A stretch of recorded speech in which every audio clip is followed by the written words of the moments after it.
अगर हम बात करें तो ट्रम्प ने मोदी साहब को एक गिफ्ट भी दिया जिसके ऊपर लिखा है the great leader. PM Modi और अमेरिका के राष्ट्रपति डोनाल्ड ट्रंप के बीच की दोस्ती भी कुछ ऐसी ही है। ट्रंप ने भारत और मोदी की तारीफों के पुल बांध दिए। मैं मेरे प्रिय मित्र ट्रंप को मेरे शानदार स्वागत के लिए हार्दिक आभार व्यक्त करता हूँ। इंडिया की इकोनॉमी है जिसके लिए वो लव बाइंडिंग है अमेरिका की, देयर इज नथिंग अदर, कोई और चीज़ नहीं है। तो इस चीज़ को आप ज़हन में रख लें, इंडिया और जो उसके तल्लुकात हैं उससे हमें कोई फर्क नहीं पड़ता। पूरी दुनिया की निगाहें, देश की निगाहें तो डेफिनेटली होंगी ही। अमेरिका के राष्ट्रपति डोनाल्ड ट्रंप दूसरी बार उन्होंने सत्ता में वापसी की है। प्रेसिडेंट ट्रंप ने खुद चेयर पीछे की प्राइम मिनिस्टर मोदी को बिठाने के लिए और कहा, मेरे दोस्त खाना खाओ। लीडर वो होता है जिसके अंदर ये खूबी होती है कि वो पूरी दुनिया के लिए एक मिसाली गुफ्तगू करता है। दुनिया जो है वो इकोनॉमी के ऊपर चल रही है, सारी जो ट्रेड है वो इकोनॉमी के ऊपर हो रही है। और हमारे मुल्क में हर नेमत है, हर चीज है, लेकिन हम सबसे पीछे हैं। तो यूएस और इंडिया जो है अपनी ट्रेड को $500 बिलियन एक्सटेंड करने की बात कर रहे हैं। तो ये विजिट प्राइम मिनिस्टर की कई मायनों में बहुत इम्पोर्टेंट है। इज्जत उन्हें दी जाती है जिनको अपनी इज्जत का खुद ख्याल हो। तो हमारे हुक्मरानों को कभी अपनी इज्जत का ख्याल नहीं है, जिसकी वजह से हमें प्रोटोकॉल नहीं मिलता।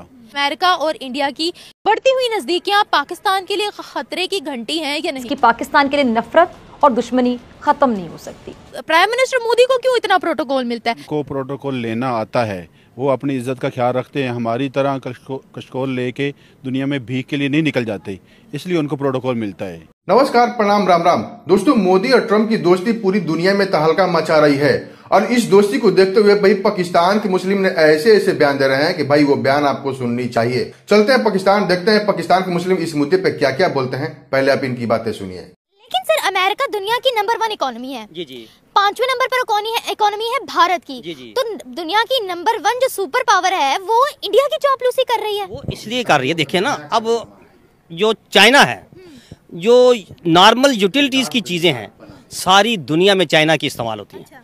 आज जो चाइना अपनी जो एक्सपोर्ट है वो अगर अमेरिका को बंद कर दे तो अमेरिका भी घुटनों के बल नीचे आ जाएगा।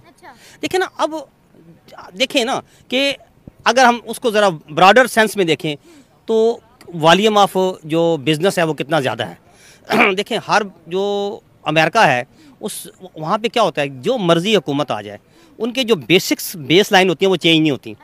हमारा होता है कि हुकूमत चेंज हुई, ये कौन बना रहा था जी पुल, ये जी पीपीपी बना रही है, इसको गिराओ या नया उधर बनाओ। हम ये नहीं कहते कि इस पुल को हम ज़रा कंटिन्यू कर लें, हम कहते हैं नहीं, हम दोबारा रेत बजरी डालते हैं। तो ये आप ज़हन में रखें कि जो इकानमी है, आपने शायद एक देखा होगा, ये तो बात ठीक है, बड़ी इकोनॉमी है। क्योंकि ये मीटिंग दोस्तों बहुत ही इंपॉर्टेंट थी।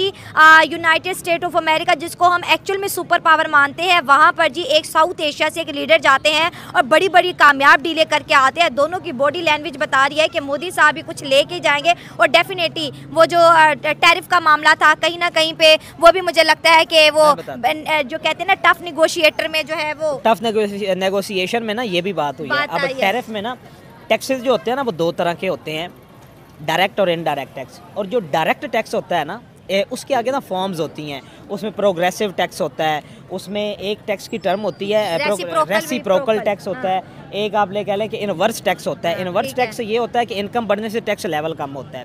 एक प्रोपोर्शनेट रेट ऑफ टैक्स होता है कि एक डिफाइन इनकम पे इतना टैक्स होता है, जो कि आपने इंडिया के बजट में भी देखा था। रेसिप्रोकल टैक्स ये होता है, रेसिप्रोकल टैक्स की टर्म जो है ना वो इंटरनेशनल ट्रेड के लिए, बायलैटरल ट्रेड के लिए इस्तेमाल की जाती है कि जितनी ट्रेड। तो सर, प्राइम मिनिस्टर मोदी को क्यों इतना प्रोटोकॉल मिलता है? फ्रांस से वो होकर गए, फ्रांस में भी उनको ऐसे ही प्रोटोकॉल मिला।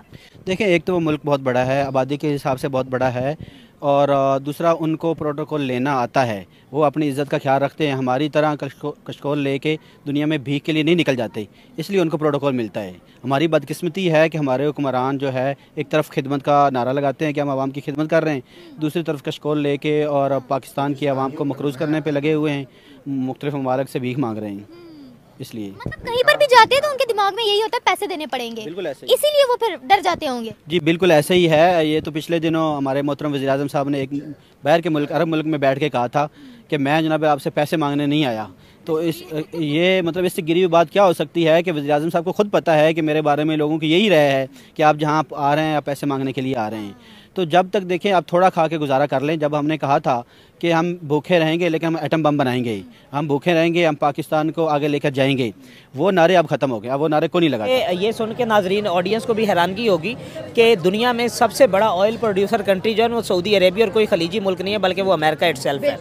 और अब अमेरिका का ऑयल जो है इस, और दूसरी ये देखें कि कंजम्पशन में सबसे ज़्यादा दुनिया में तीसरे नंबर पे जो आता है वो इंडिया आता है। अब इंडिया अपनी ऑयल कंजम्पशन का 40% जो है वो रशिया से एक्सपोर्ट का है, इम्पोर्ट कर रहा है, और 7% वो ले रहा है अमेरिका से, यूएस से ले रहा है। अब यूएस को, क्योंकि अगर यूएस को इस 40% में से कुछ भी शेयर, आप ये टोटल 40% को आप 100% कंसीडर करें, तो उसमें से अगर उसको 30% भी मिल जाता है, यानी कि 8 से 9% भी उसे मिल जाता है, तो ये यूएस के लिए बहुत बड़ी अचीवमेंट होगी। उसकी रीज़न ये है कि बायलैटरल ट्रेड जो है ना, यूएस की साउथ एशिया में, बल्कि पूरी दुनिया में सबसे ज़्यादा आप सऊदी अरेबिया के बाद वो अमेरिका के साथ है। ब्रेन ड्रेन का जो कॉन्सेप्ट है वो सबसे ज़्यादा पूरी दुनिया में इंडिया के साथ है। इंडिया के बेहतरीन ब्रेन जो है वो यूएस जाते हैं, अमेरिका के पास है, अमेरिका के पास काम करें। और आईटी टेक्नोलॉजी में आपको पता ही है, इंफॉर्मेशन टेक्नोलॉजी में जो ट्रम्प को लाला कि इकोनॉमी इंडिया की जो है, इंडिया की इकोनॉमी नो डाउट 5वें नंबर पर है, और हमारी अगर हम इकोनॉमी की बात करें अभी आगे बढ़ तो नहीं रही, लेकिन जो रीसेंट स्टेटमेंट है शहबाज शरीफ की, उन्होंने ये कहा है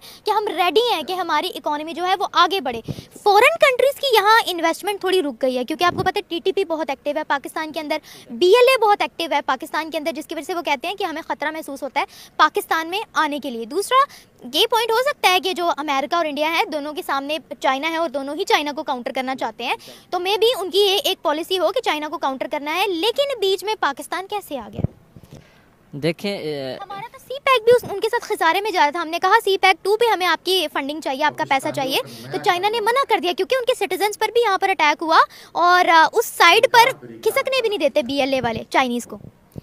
देखें इसकी वजह यही है कि जो हमारे जो पहले चाइना के साथ एग्रीमेंट्स हुए, खाने में भी इंडियंस ही हैं, और ये इंडियन सपोर्ट ना करते तो ट्रम्प शायद दूसरी दफा ना आते। ऐसे ही है। ये जो डिसाइडिंग आप ये कह लेना कि स्टेट्स थी अमेरिका की इलेक्शन में, उन स्टेट्स में आप 7 में से, आप स्विंग स्टेट जिसे आप लोग अमेरिकन ज़बान में कहते हैं, उन 7 में से 4 पे जो है अमेरिकन सपोर्ट से प्रेसिडेंट ट्रम्प जो है वो इलेक्ट हुए। अगर अमेरिकन सपोर्ट ना करते तो प्रेसिडेंट जो है वो इलेक्ट ना हो सकते। ये भी एक एलिमेंट था, एक एहसान भी था उनका।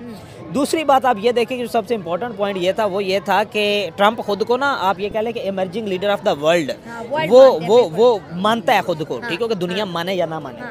अब जब सुपर पावर एक साइड पे खुद कहता है तो उस पर देयर इज अ क्वेश्चन, लेकिन जब सुपर पावर किसी दूसरे लीडर को वो कहता है कि he is also the emerging leader of the world, तो उस पर दुनिया उसको रिकॉग्नाइज करती है। और नरेंद्र मोदी ने अपनी नेगोशिएशन पावर से ट्रम्प के मुंह से ये बात कहलवा दी है कि I am the emerging leader of the world. और ट्रम्प ने ये भी कहा ना कि मोदी साहब जो है टफ निगोशिएटर है, मुझसे भी ज्यादा टफ निगोशिएटर है। अब ये जो निगोशिएट मतलब दोनों के बीच कोई बहस और तकरार हुई है और ट्रम्प हारे हैं वो बहस, वरना ट्रम्प रिसेंटली ना दुबई ने हमारे प्राइम मिनिस्टर को बुलाया था, COP28 मीटिंग पे बुलाया था।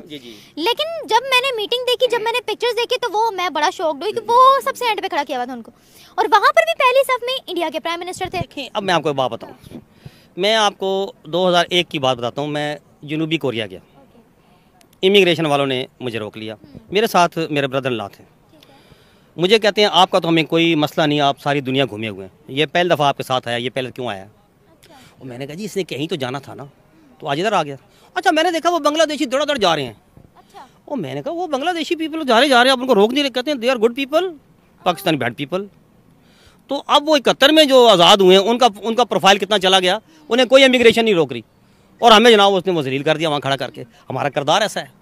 तो हम प्रिंसिपली चीज़ों में इतना नीचे चले गए हैं, हम कोई चीज़ पे कायम नहीं रहते, हम दिखाते कुछ हैं, करते कुछ हैं, देते कुछ हैं, लेते कुछ हैं। भारत और अमेरिका जब एक हो जाते हैं तो भाई पाकिस्तान डर जाता है कि पाकिस्तान का बेड़ा पार कैसे होगा। आपने सुना ही होगा कि पाकिस्तान के मुस्लिम इस मुद्दे पे क्या क्या बोल रहे हैं, तो आपको इस वीडियो में क्या कमेंट करना चाहिए, एक कमेंट जरूर कीजिएगा, वो भी पाकिस्तानियों के लिए। चलिए मिलते हैं अगले वीडियो में, तब तक के लिए जय हिंद, जय भारत।